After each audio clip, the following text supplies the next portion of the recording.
Coucou, on se retrouve page 136 du fichier de mathématiques. On est à la toute fin. Ouais, on est dans la toute dernière page. Ensuite, ce seront que des pages de révision. On commence par un petit jeu où on compte le plus vite possible de 2 en 2, de 5 en 5, puis de 10 en 10. On va commencer tout simple à partir du 0 et on compte de 2 en 2. À chaque fois, on saute un nombre. Tu te rappelles? 0, 2, 4, 6, 8, 10, 12, 14, 16, 18, 20. Alors on va s'arrêter à 20 pour l'instant. Ils te disent quelque chose ces nombres? 4, 6, tout ça. Mais en fait ce sont les doubles, tout simplement. Quand on compte de 2 en 2, on prend à chaque fois le 2 suivant. Donc pour te souvenir des doubles, il suffit de compter de 2 en 2. 2, 4, 6, 8, 10, 12, 14, 16, 18, 20. Tu prends tes doigts et tu le dis. Premier doigt 2, donc 1 plus 1 ça fait 2. Deuxième doigt 4, donc 2 plus 2 ça fait 4. Troisième doigt 6, etc. etc. Et ensuite c'est très facile, une fois qu'on arrive à 20, les nombres sont réguliers, donc il suffit de recommencer comme au départ. 22, 24, 26, 28. Là, on ne se trompe pas, on a avancé d'une dizaine. 30, 32, 30. Oui, 34, 36, 2, 4, 6, 8, 38. Et on avance d'une dizaine. 40. Et on recommence. 42, 4, 6, 8. 42, 44, 4, 46, 48. Et on avance à la dizaine suivante. Pour les paquets de 5, on avance de main en main. Si tu as déjà fait la leçon sur l'horloge, ça doit te rappeler quelque chose. Et oui, c'est l'avancement des minutes, des paquets de 5 en 5. 5, les deux mains ensemble, 10, encore une main, 15, 4 mains, 20, 25, 30, 35, 40, 45, 50, 55, 60, 65, 70, 75, 80, 85, 90, 95, 100. Et de 10 en 10, c'est les noms des familles. 10, 20, 30, 40, 50, 60, 70, 80, 90, 100. Là où ça complique, c'est si on met des unités. Imaginons que je parte pas de 0, mais que je parte de 5. Ben là, c'est facile, j'aurai toujours mon nombre qui finit par 5. 5, 15, 25, 35, puisque je touche qu'aux dizaines. 45, 55, 65, 75. Voilà, là tu peux faire des petits concours de rapidité, par exemple avec tes parents ou avec tes frères et sœurs. Bon, allez, c'est pas le tout, mais on va quand même s'intéresser à notre leçon sur les solides. Donc je t'ai fait déjà une petite vidéo pour t'expliquer ce que c'est la différence entre solide et les figures planes qu'on avait déjà vues avant. Figure plane, c'est un dessin, solide, c'est un objet, ou le dessin d'un objet en tout cas, qu'on peut tenir. Ça a une épaisseur, on dit qu'il est en 3 dimensions. C'est tout ce que tu as chez toi à la maison. Et pour faire un solide, il nous faut des figures planes, puisque les côtés des solides sont dessinés grâce aux figures planes. Donc, on va faire le premier ensemble pour voir la différence. Ici, on voit qu'on a plusieurs faces, tu vois. Ici, on voit le carré, mais on voit que c'est profond, ça part sur le côté, les traits, ils partent, tu vois. Donc, si on a de la profondeur, de l'épaisseur, on est dans un objet qu'on peut tenir. Il est solide. C'est le contraire du carré dessiné, tu vois. Lui, on voit bien qu'il est tout plat, c'est un dessin. Il n'y a pas d'épaisseur, il n'y a pas de traits qui partent sur le côté pour nous dire, attention, il y a un derrière, ou il y a un côté. Là, on reconnaît le carré, mais on voit qu'il y a quelque chose qui part derrière. Donc là, on est dans un solide qui s'appelle le cube. Un cube, c'est fait qu'avec des carrés. Le carré, c'est juste un dessin. Ici, qu'est-ce que tu en penses? Tu reconnais cette forme géométrique? C'est un rectangle, très bien. On voit aussi qu'il y en a un ici, là, le bleu. Est-ce que le bleu a l'air d'avoir une épaisseur? Non, c'est juste un dessin de rectangle, tu vois, on a l'impression qu'il n'y a rien, que c'est vide derrière. Alors que là, qu'est-ce qu'on voit? On voit qu'il y a un jeu d'ombre, il y a des côtés, des faces qui sont plus foncées, plus claires, on voit qu'il y a quelque chose qui part derrière. On a envie d'empiler, on peut se dire qu'on peut mettre des choses dessus. Donc on est dans un solide. Tu vois? On peut poser des choses dessus, comme une brique de Lego aussi. Hein. Ici, qu'est-ce que t'en penses? Est-ce qu'il a l'air d'être en volume, justement? Est-ce qu'il a l'air d'avoir une épaisseur, de voir quelque chose derrière? Non, hein, c'est juste un dessin de cercle, un rond. En mathématiques, tu te rappelles, on dit cercle. Ici, on a un dessin de lune, mais il a l'air tout plat. Donc, c'est pas solide. Ici, on voit qu'il y a des ombres. On voit la forme principale qui est le carré. On voit qu'il y a des choses derrière, dessous. Donc on est dans un solide qui s'appelle le cube. Hein, il suffit de lui rajouter des petits points, on a un dé. Ici. Alors comme il est vu de côté, c'est très trompeur. Si je le voyais de haut, on verrait un beau cercle.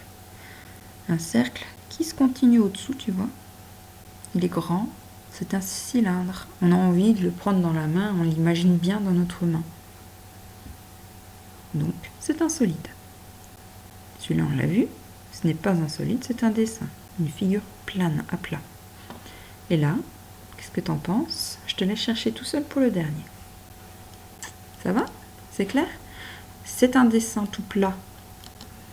Donc les solides, ça peut se tenir dans les mains.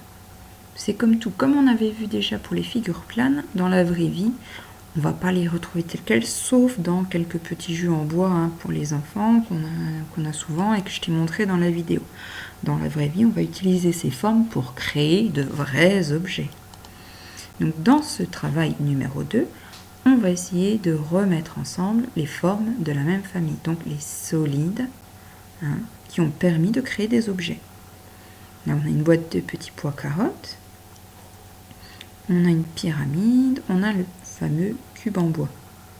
Ici, on a des solides, et ici, on a leur dessin aussi, tu vois, où on voit que les... Alors, c'est un mot compliqué, ça s'appelle les arêtes. Là où s'arrêtent, en fait, les faces. Arêtes, comme les arêtes de poisson. Qu'est-ce que tu en penses? Le cube en bois, il va avec quel solide ici? Bah oui, plutôt avec le cube bleu. Et en dessin, juste en ligne, avec celui-ci, hein, on voit bien le carré qui nous sert de face.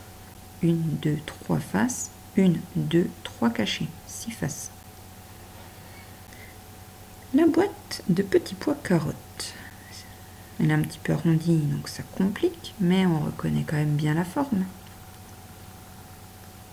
C'est pas un triangle, c'est pas trop un carré, c'est plutôt un rectangle.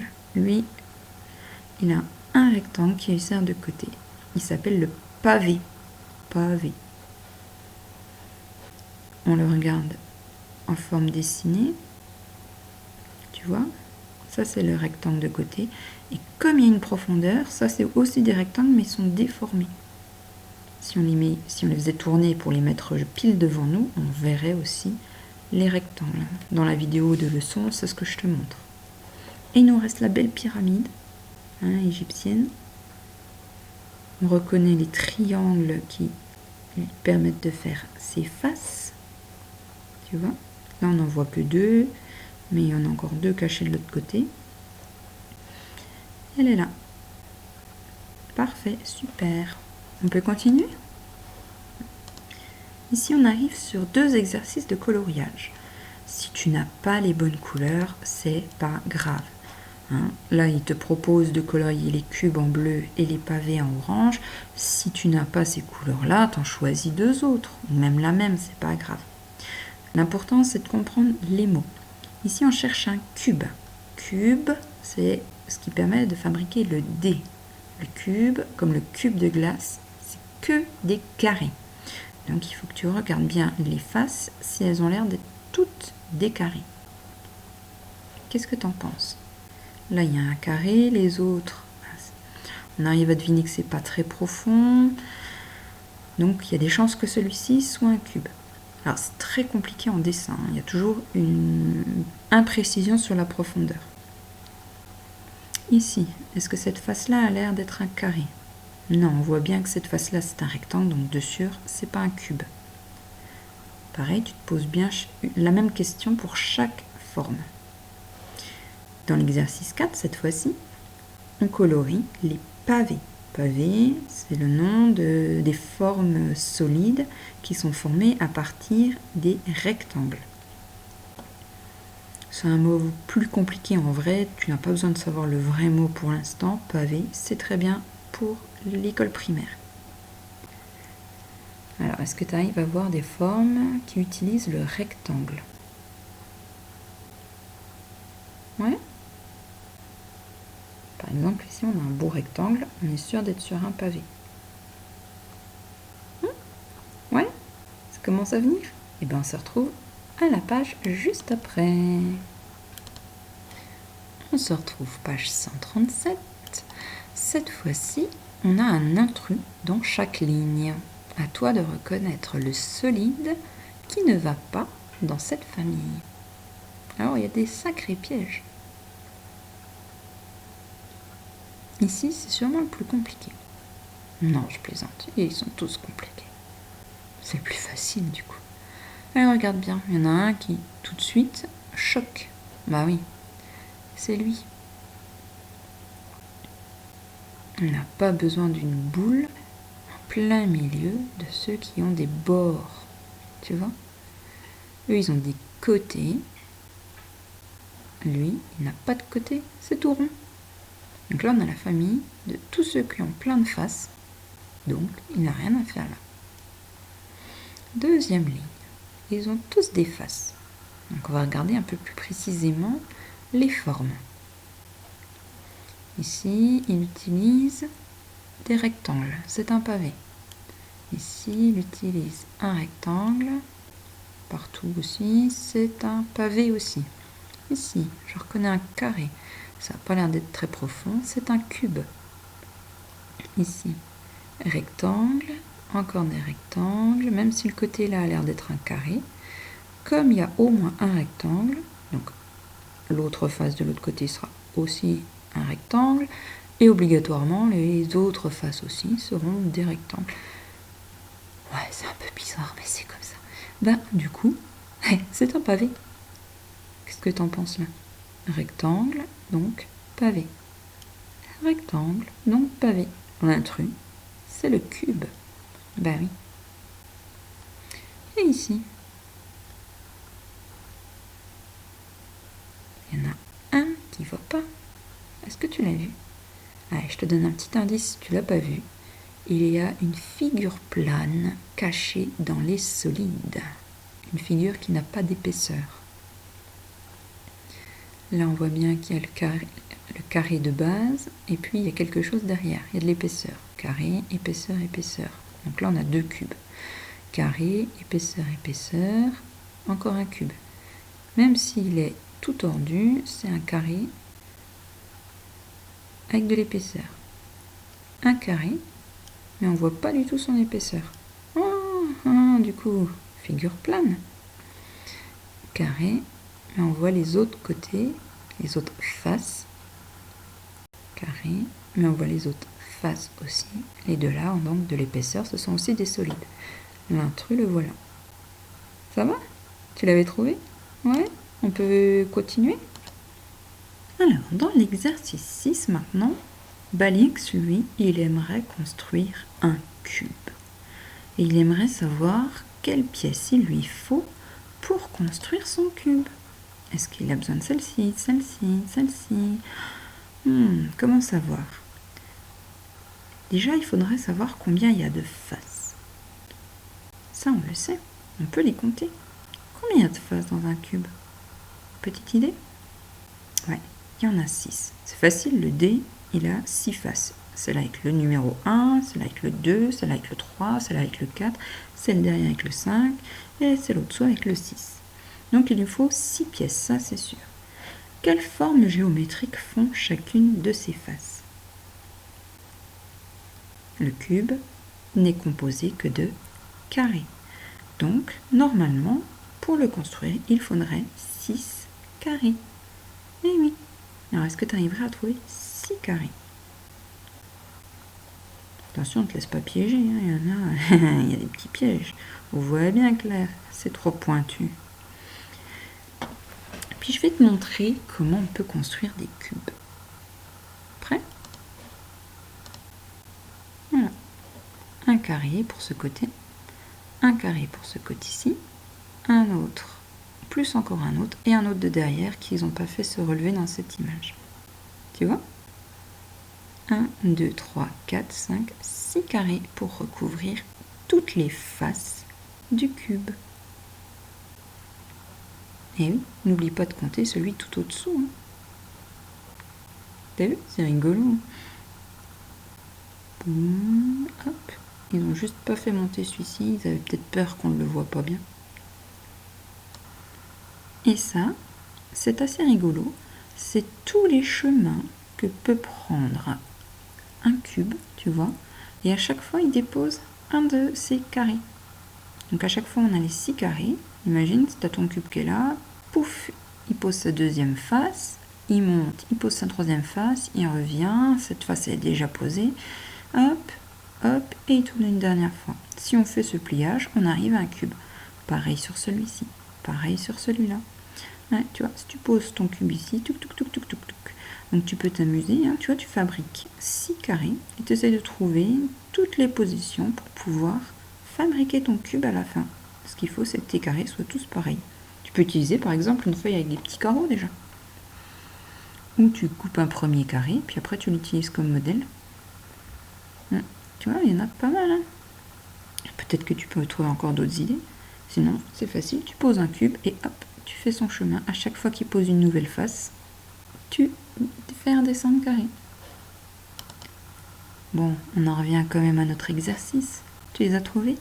1, 2, 3, 4, 5 et 6.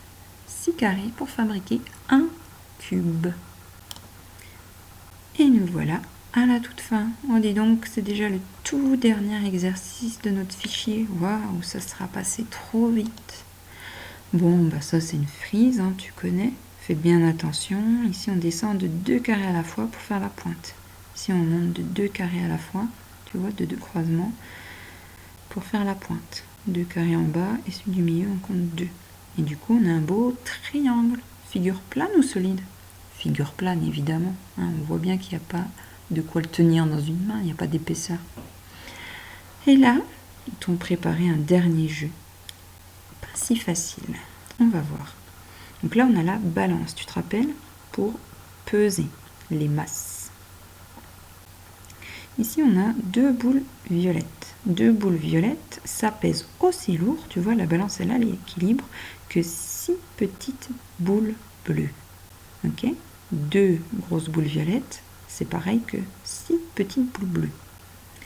Mais maintenant, si j'enlève une boule violette, que j'en garde qu'une seule sur ma balance, il faut que j'enlève combien de boules bleues pour que ça pèse encore la même masse, le même poids. Tu te rappelles, on ne dit pas trop poids, on dit masse. Là, j'ai pris la moitié. Peut-être qu'il y a un lien. Ouais. Bon, qu'est-ce que tu en as pensé alors de tous ces exercices? J'espère que ça s'est bien passé pour toi. Allez, pour terminer, je te montre quand même un super site web. Ouais, t'es prêt? Donc voilà, c'est un site qui s'appelle cubeecraft.com. Là, je suis à la page 6 et qui permet de faire ce qu'on appelle des paper toys. Paper toy, c'est j'imprime un morceau de papier, je découpe et je construis en collant les languettes ou simplement si le papier est assez solide en insérant les languettes et j'ai un jouet en papier. Donc le paper toy, il permet de réutiliser les patrons des solides justement. Donc là on reconnaît bien R2D2, ceux qui connaissent Star Wars. On a un pavé. simplement. Alors il y en a tout plein, tout plein, tout plein. Ici un personnage de Super Mario, Dairemon, d'autres personnages de Super Mario. Il y a des formes plus ou moins compliquées. Là on a le bloc Pow dans Super Mario aussi. Comme c'est un cube, on va aller regarder comment ça se passe. Donc on vous propose plusieurs types de cubes et on peut télécharger et puis imprimer directement, tout simplement. Voilà, quand on a cliqué sur télécharger, on se retrouve avec l'image prête à être imprimée avec les petites lettres pour nous dire où ça va s'insérer. Donc il faut tout bien découper et ensuite soit coller, soit réussir à faire le petit trou si c'est assez solide pour mettre les languettes dedans. Donc là on a reconnu le patron qu'on a vu ensemble tout à l'heure de cube. Et quand on a fini de monter, on a un jouet bloc Pow comme dans Mario. Donc, bien sûr, tout seul c'est un petit peu compliqué, mais avec les grands frères, les grandes sœurs, pourquoi pas les parents, on peut se faire facilement des petits mondes et des petits jouets. Voilà. Allez, j'espère que tout ça vous a plu. À très bientôt.